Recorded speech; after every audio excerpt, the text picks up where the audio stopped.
أعوذ بالله من الشيطان الرجيم.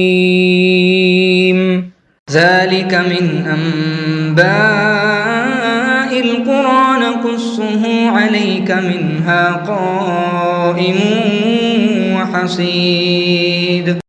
وما ظلمناهم ولكن ظلموا أنفسهم فما أغنت عنهم آلهتهم التي يدعون من دون الله من شيء لما جاء أمر ربك وما زادوهم غير تتبيب.